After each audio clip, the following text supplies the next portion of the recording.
welcome to the Autodesk Speaker Series room.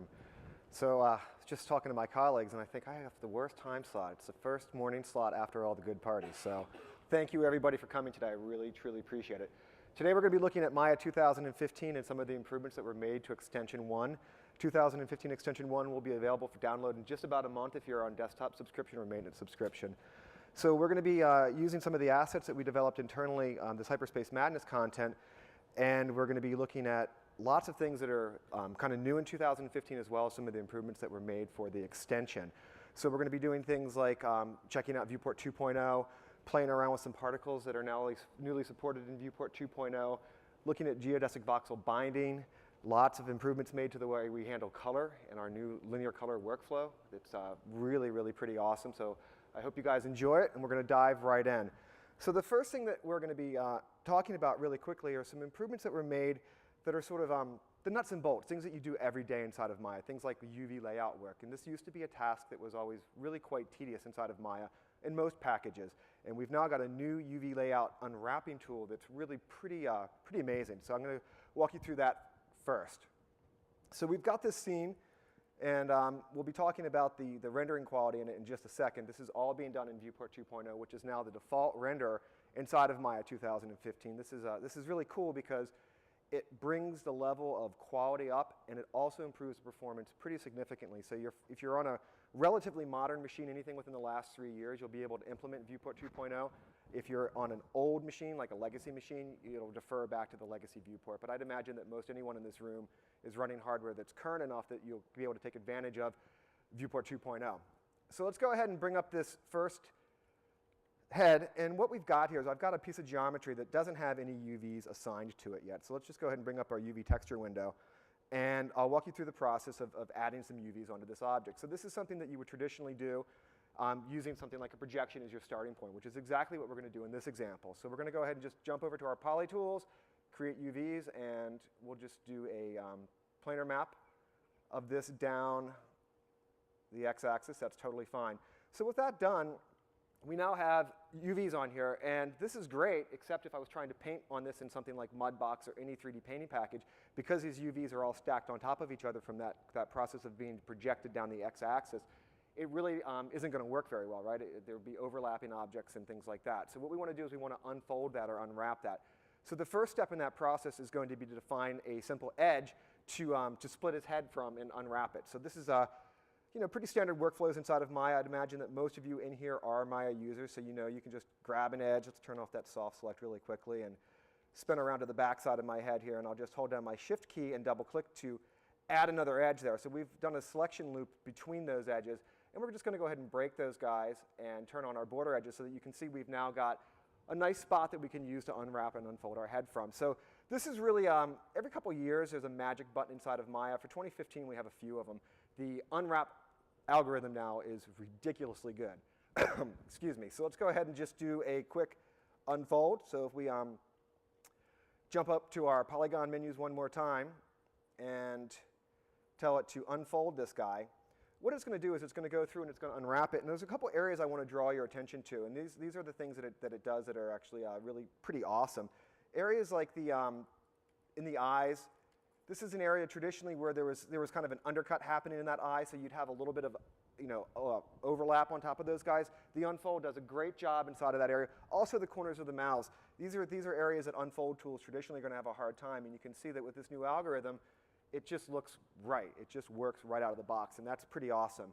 Another thing that's kind of nice about this is it has the ability to show us where the stretched areas are and the compressed areas are with the new shader. So if we turn on our shading model here, you can see that we get a nice visual representation of where the compression and stretch is happening in this UV layout. And this is actually pretty good.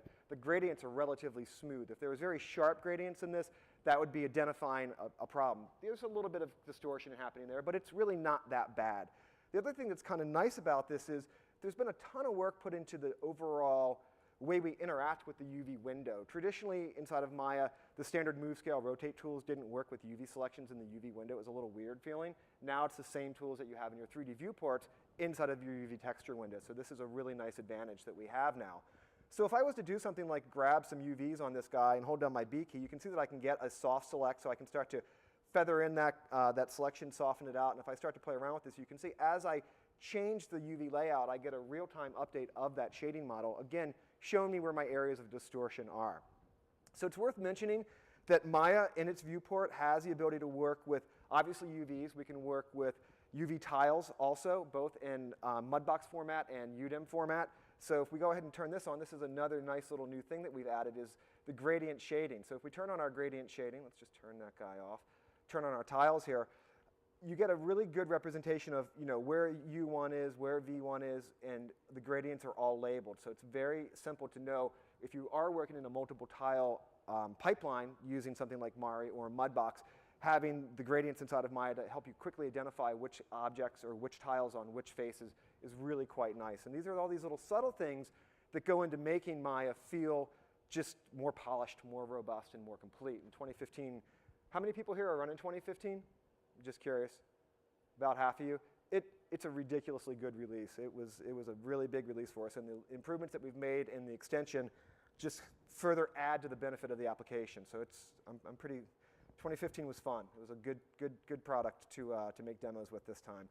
So the next thing that I want to talk to you about really quickly is some improvements that we've made to binding. So this, again, is another one of those things that we keep looking at binding, right? It's something that you do all the time if you're working with characters. So a couple of releases ago, we came out with an algorithm called heat map binding. And the idea with that was it was trying to, if you have joints that are close to each other, those joints often will kind of cross over and get vertices from neighboring joints kind of bound into each other, and things like fingers in between legs and stuff like that would be kind of a hard area to bind.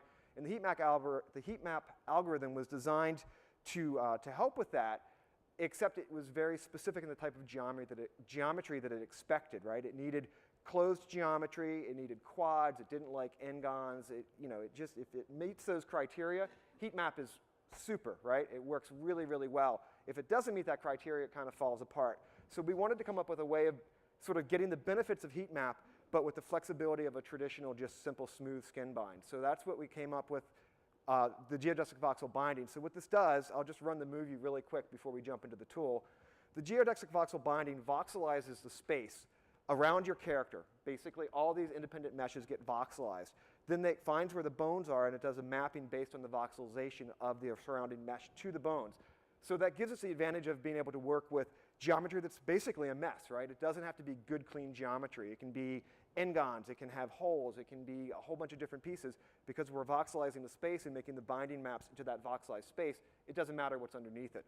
So it gives you kind of the advantages of a very flexible tool that's also very accurate. So let's go ahead and just look at an example of that. So I've got this piece of geometry in here. I've actually got a hierarchy of geometry. If we display our joints here, we'll just say show joints really quickly. Do I have my joints turned on? I probably do. There we go. All right, so let's just go ahead and select those joints. And let's jump out to our outliner here. And you'll notice that in our outliner, I've got a folder. And in this folder, I've got a whole bunch of pieces of geometry. So the meshes that we're looking at here are basically open-faced. They're actually clean geometry. They are all quads inside of this mesh. But the hierarchy is what's kind of cool about this. So we'll take that with our joint selection. We'll bring up our smooth bind options, and in our smooth bind options, what we're going to do is go ahead and just use selected joints. That's awesome, and geodesic voxel binding has been turned on, and we're setting the base resolution. So we'll go ahead and we'll hit apply on this guy. It'll take a second to go through and process this. So the base resolution is how fine is that voxelized space. The higher the resolution, the smaller the voxels, the longer it takes, the more accurate the mapping. Pretty straightforward, right? So with that done, we can go ahead and just jump in here and look at a couple of areas. Let's hide that UV guy right there. We'll grab this joint. Oh, come on, show joints. My mind is going. The list is long.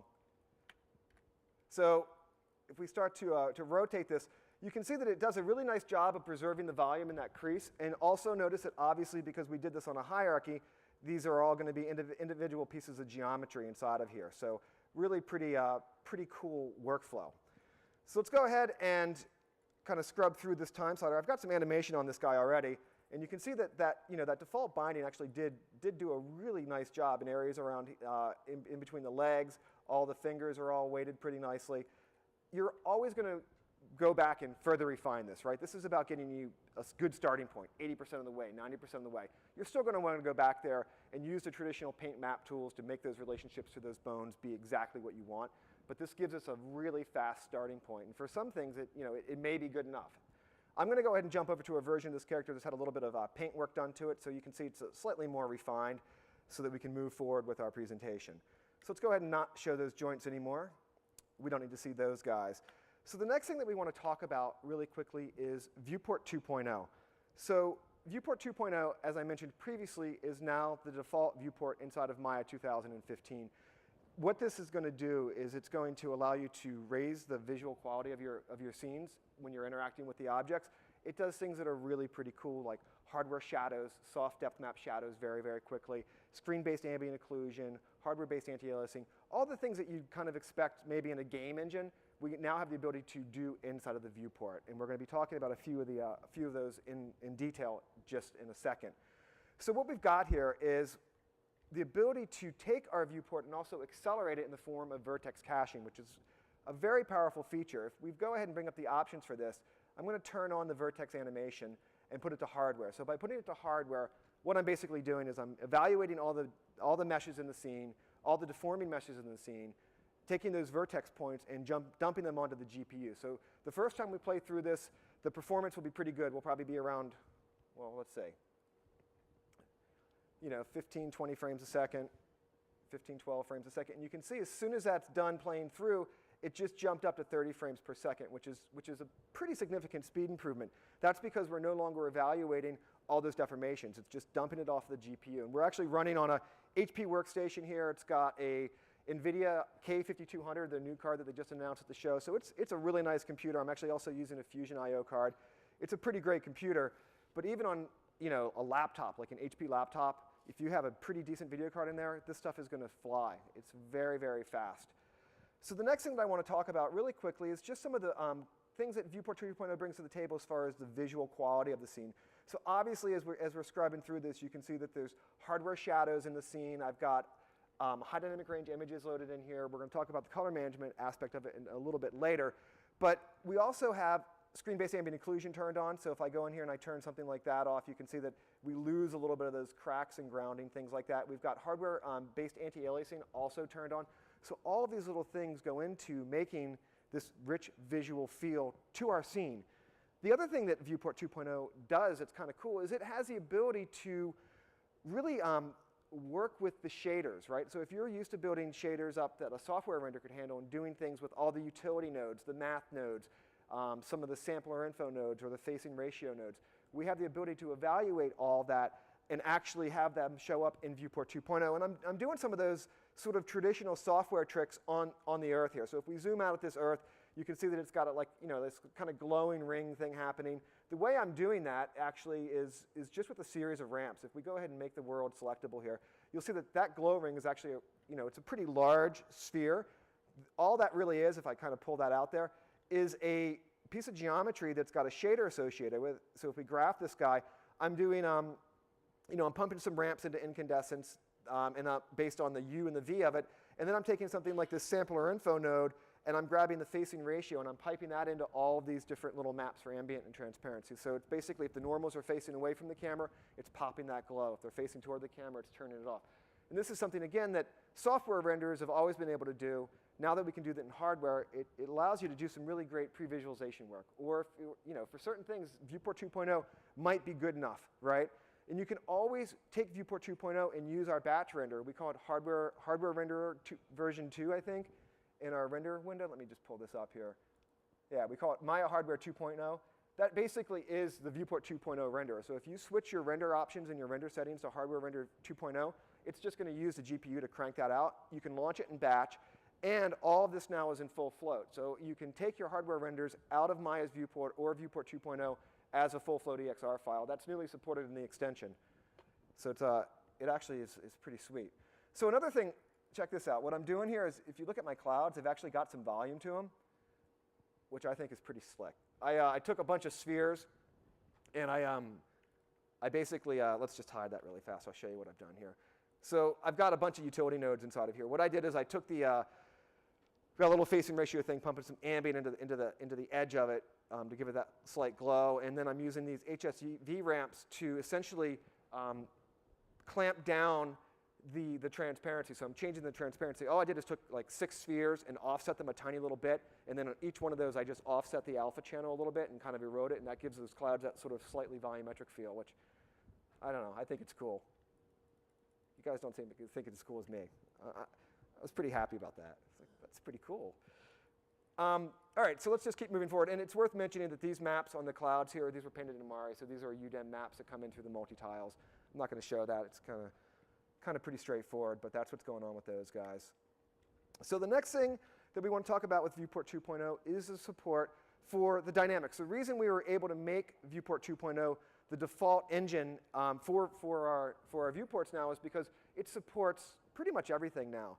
It supports the particle systems, it supports NHAIR, it supports projection shaders. That was new in 2015, including camera projection. So if you're trying to do some set recreation or some projection mapping, the fact that those are supported in Viewport 2.0 and they're ridiculously fast it's really, really cool. So what we're going to be looking at next is just a quick particle workflow. I want to spend a little bit of time diving into some of the things that Viewport 2.0 can do that previously you would have to actually commit to a software vendor to see. So I think I've got a bookmark saved here.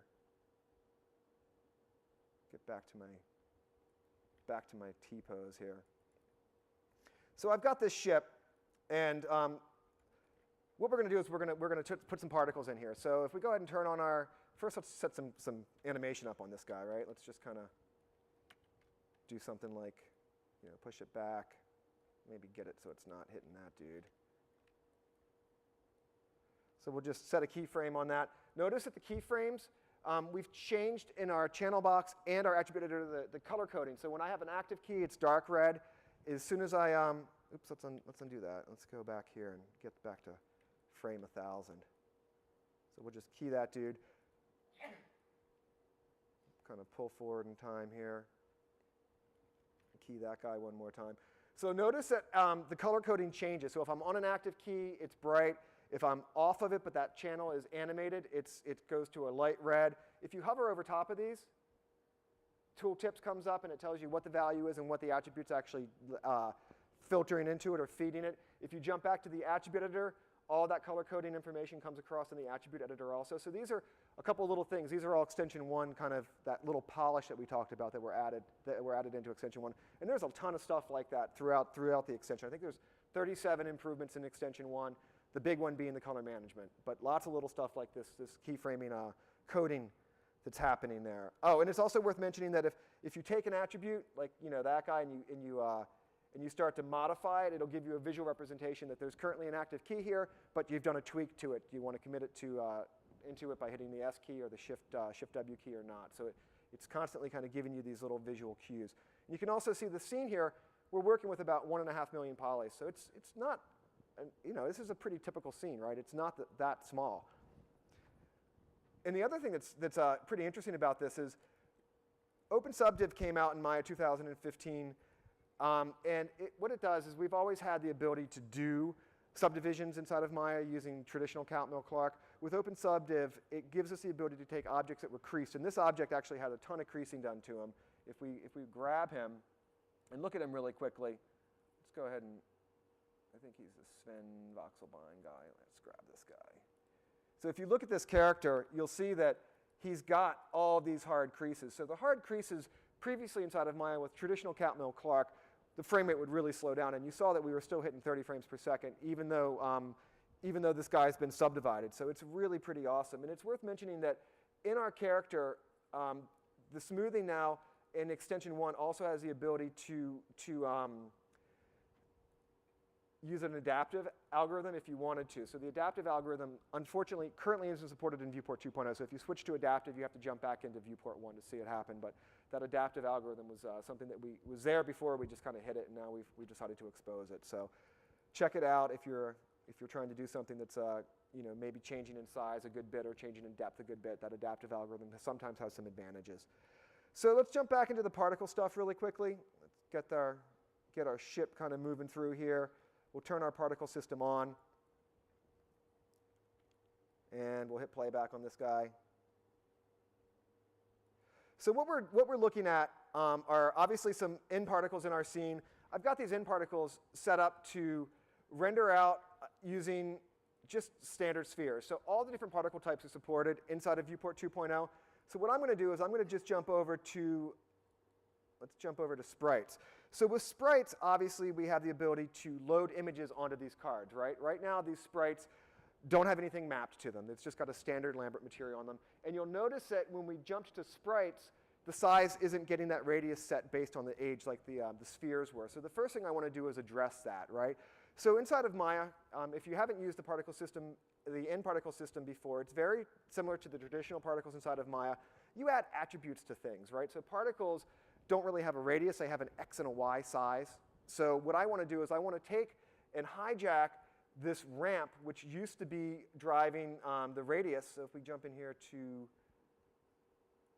our guy's particle size, right? There is a radius mechanism that's built in that the software renderer particles would use, the cloud particles would use, the sphere particles would use, but sprites aren't really hooked into that. So the first thing we want to do is just hijack that and make that drive the radius of our cards that are ultimately going to hold a little fractal image to make our sprites. So this is something that's really fast and easy to do inside of Maya. If we just graph the inputs on this particle system, all we're going to do is we're going to take this particle system and I'm going to drag it onto itself to bring up the connection editor. It doesn't matter what I hit. Oops, let's not do that. And I'm going to grab that internal ramp. So you can see that there's all these internal things that are internal ramp radius. And I'm just going to jump down here. I've already added on the per particle rule for sprite X and sprite Y. So by doing that, now you can see that our radius is driving those particle shapes. So it's just a simple, quick little trick. Instead of using an array mapper to do that, I just hijacked it back into that radius.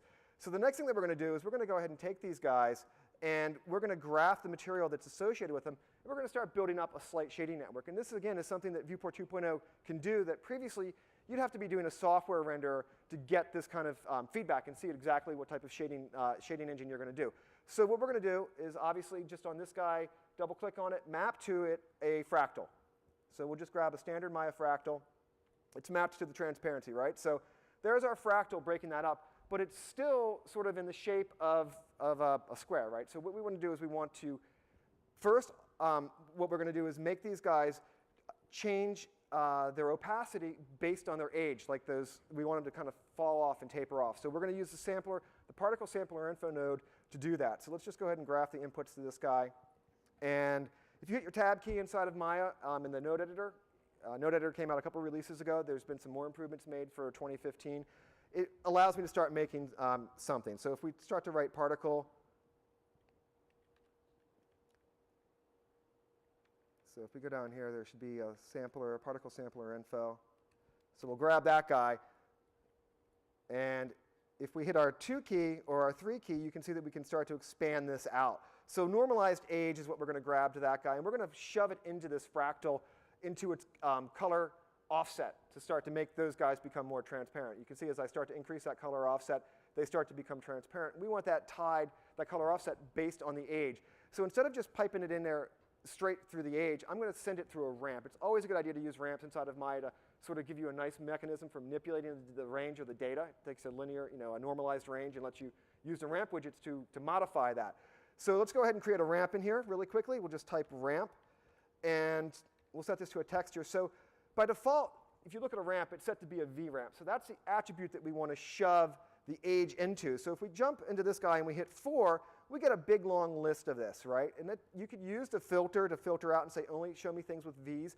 What I'm going to do is I'm going to change what the 4 key displays to me, because when I work with ramps, I hit stuff into the V chord almost every single day. So I'm going to make it so that that's really the main thing that shows up when I hit my 4 key.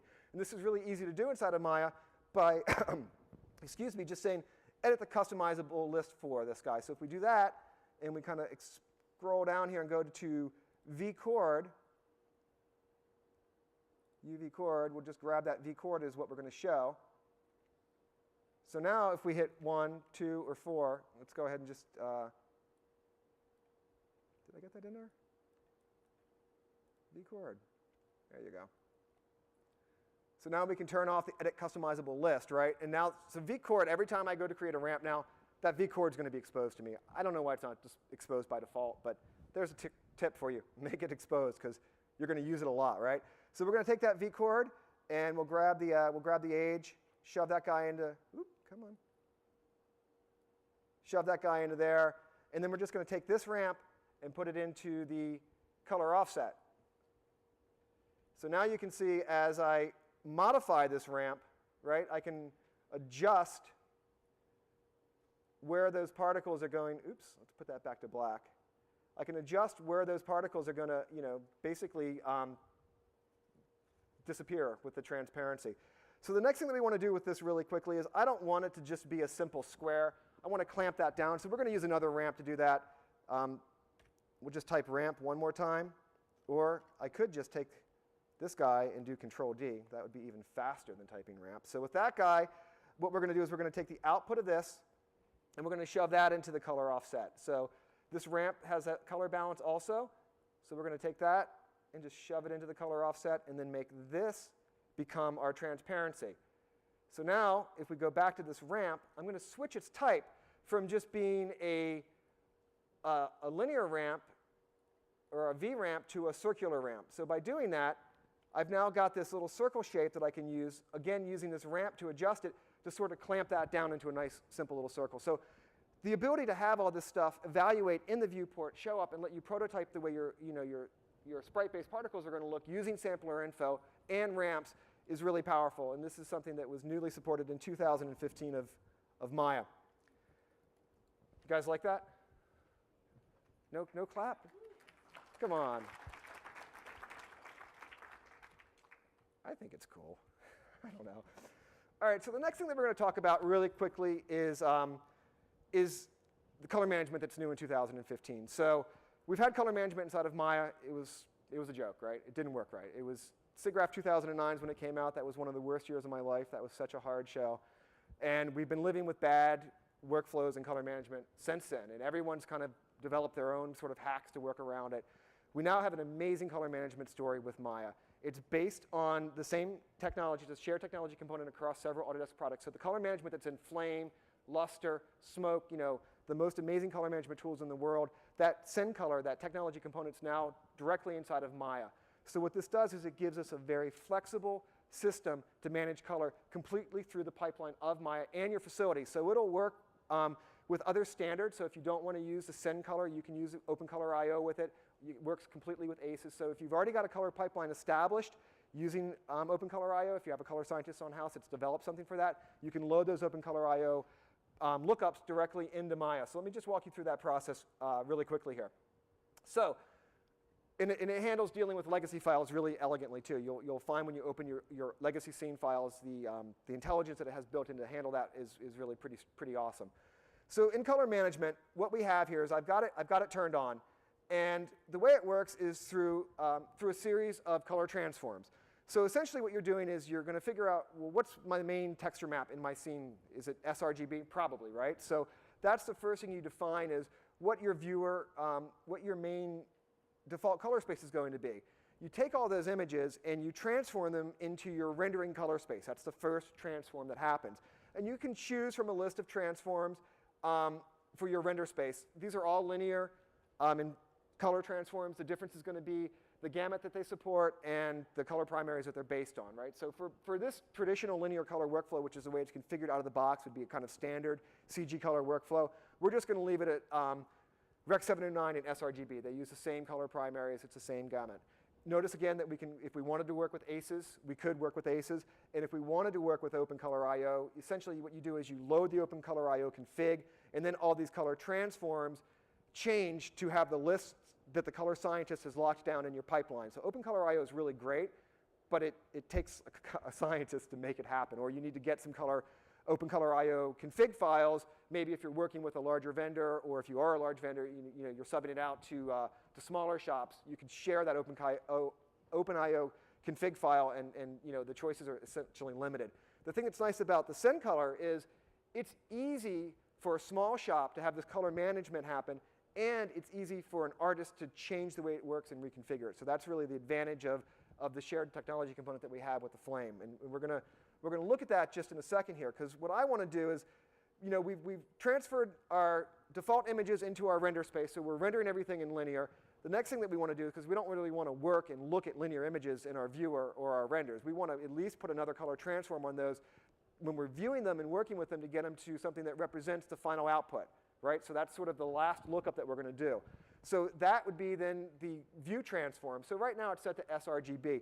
At any time, you can add new view transforms in here. So what I'm going to do is I'm going to say add new, and we'll just give it, we'll browse out here, and we'll jump to my send color here. So it can load traditional, old school 3D LUTs, or it can load .ctf files, which are essentially files that are saved out of our creative finishing tools using send color. So it's a send color file. What that means is if you've brought some linear images, say you've got guys working, doing the finishing while you're working, they're polishing shots. If they've done some grading or some tone mapping using any of the grading or coloring tools inside of a flame or a luster or a smoke, they can save that out. That, what they're taking the linear color space and making it look the feel they want, save that out as a .ctf file, and then you can use that same lookup in Maya, in both our viewer and our render view, so you can work in context to what the grader's done, which is really pretty sweet. So we're going to jump in here and grab this flame tone map, and we'll just grab the photo map blue, and we'll open that guy. This is the color space that this was done in. It was raw, so we'll just call it blue. And we'll save that out. And as soon as I save it, you can see that my background there just switched a little bit. So we'll close this down.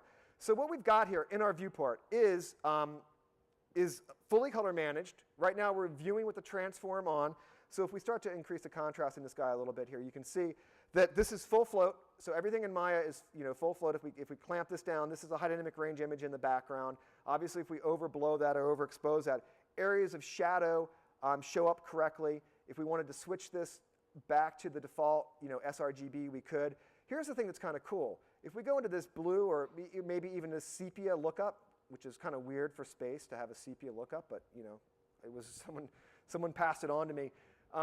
Color management also is managing our shader pots. So all the color pickers and the shader pots are also being color managed. So let's just look at a quick example of that color management. And we'll go ahead and grab a simple polygon object. So with that polygon object selected, this has got the default material on it. So that's just a default gray. You look at the slider value, it's 50% gray. What we're going to do is we're going to go ahead and just switch this over to show manage color pots. So as soon as I do that, you can see that 50% gray, the slider is actually way over here on the right-hand side because, again, it's letting me pick and choose colors where what I'm visually seeing is going to give me the actual color that I'm going to get, and the numerical values and where they are on the sliders are going to be in that render space. So it's a really nice way of working because it's sort of what you see is what you get. And this is also true. Excuse me, I'm losing my voice here a little bit. Let's jump back to the sRGB lookup. It looks a little bit better. And just crank this guy out here. Let's say I wanted to match the blue on this ship to that shader ball. If we jump into our color picker, you'll notice that the values that I'm on represented as the RGB values, they're really small numbers, right, because we're working in float. But you can see that the blue number is really quite high. Even though the swatch is showing me I'm picking the white pixel, it's showing me in the RGB values what the underlying actual color is in its render space, right, in the linear space. So if we click on this guy, even though it looks like we're picking white, we really are picking those RGB values underneath it all. So the color management works throughout the whole pipeline, both in our interactive views, our shader pots, our color picker, our render view window. So that's all pretty awesome. So the last thing that we're going to talk about really quickly is XGen. Let's just zero this guy out. We're not going to be talking about Bifrost today. It would have been weird to do water and space, so we're just going to finish off with XGen. So we've got our character here. Let's go ahead and turn off our hair. And XGen, for those of you who haven't used it, is an arbitrary instancer. So it's great for doing environmental set dressing as well as doing hair and fur effects. It's really, really cool technology. It came from Disney. It's been used in a ton of feature films, and it continues to get better every release. So there was some nice improvements made to it in 2015, and there was also some really nice improvements made to it in the extension, in the ability to work with standard shaders and ramps with it. So we're going to look at that really, really quickly. So if we generate our hair really quickly, what it's doing is it's going through and it's using guides to place the main kind of area where the hair is, and then it fills it in with all these arbitrary instance pieces of geometry. So let's just select those guys and frame in on this a little bit easier. So all that hair is being filled in, and I'll turn off the helmet too because it's kind of hard to see through the helmet here.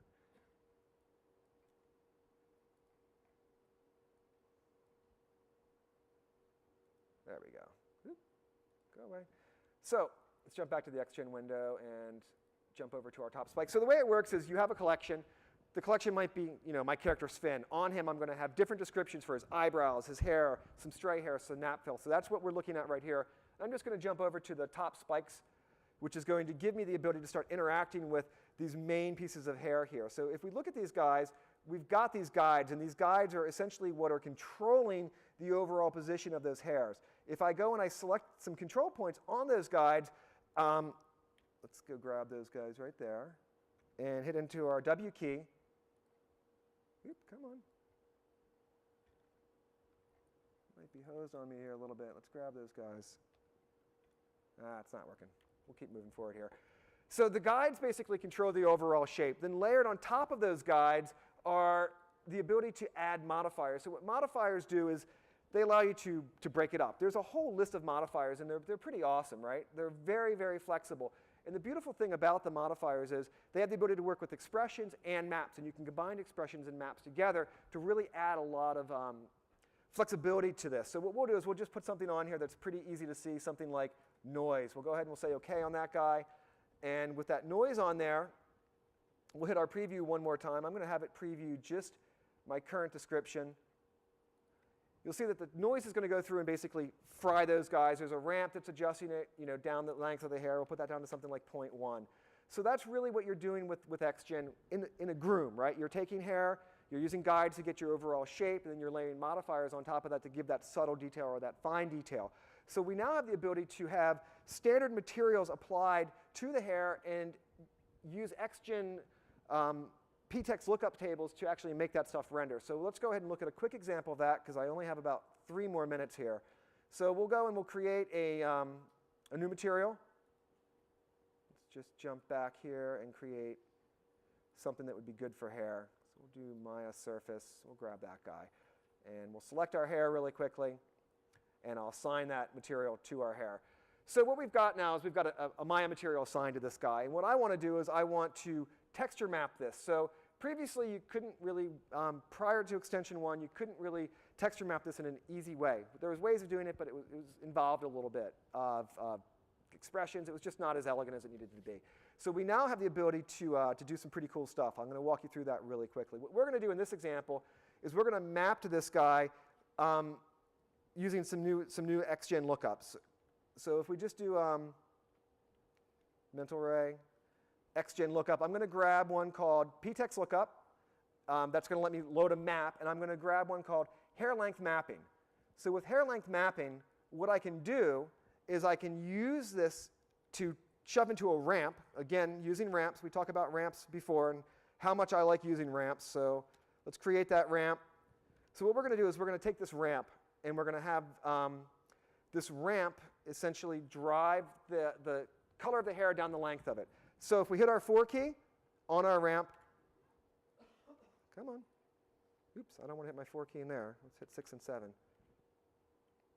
Let's get back to that. You can see that V chord's there again, right? We talked about always using the V chord. So now what we've got is we've got a ramp going down the length of the hair. So if we render this,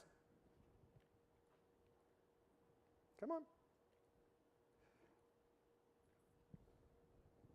I'm going to render it all at one time because I only have 2 minutes left. So what we want to do is instead of just having it be black on the bottom, on the roots, I'm going to use the PTEX lookup to load in a PTEX file. It's just like, I think it's red and black stripes. I just did something really, really easily recognizable. So what we're going to do is we're going to say, you know what, wherever that black is, use this PTEX file. So this is really cool because you can actually start to stack up different PTEX files down the length of the hair, right? So it's almost like 3D mapping in a sense. Really pretty cool. So this will render off here. Again, the render view is going to be fully color managed in 2015 Extension 1. So that same set of color transforms that we have the ability to look at in our viewer are also going to show up inside of our render view here. So off it goes. So we've got black and red on the roots, or on the roots, and then we're transitioning to white on the tip. So if you wanted to do something like, tiger fur that's got snow on top of it or something like that, you put the tiger fur in the root, you give a little bit of tinting to the tips, maybe a little bit of noise in that tinting map in the tips. Really, really nice new feature inside of 2015. And let's just switch this over to this guy. Again, everything is in full float inside of Maya. And if we wanted to see the linear color space, you can just turn off that color transform. So that's what it looks like in the actual rendering color space that we've defined without any tone mapping or any color lookups added.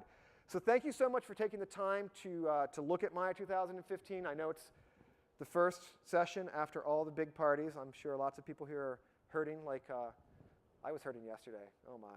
Today I'm doing much better. So thank you again. Extension 1 of 2015 will be available in just about a month for Maya users if you're on desktop subscription or maintenance subscription. That's it, everybody. Cheers.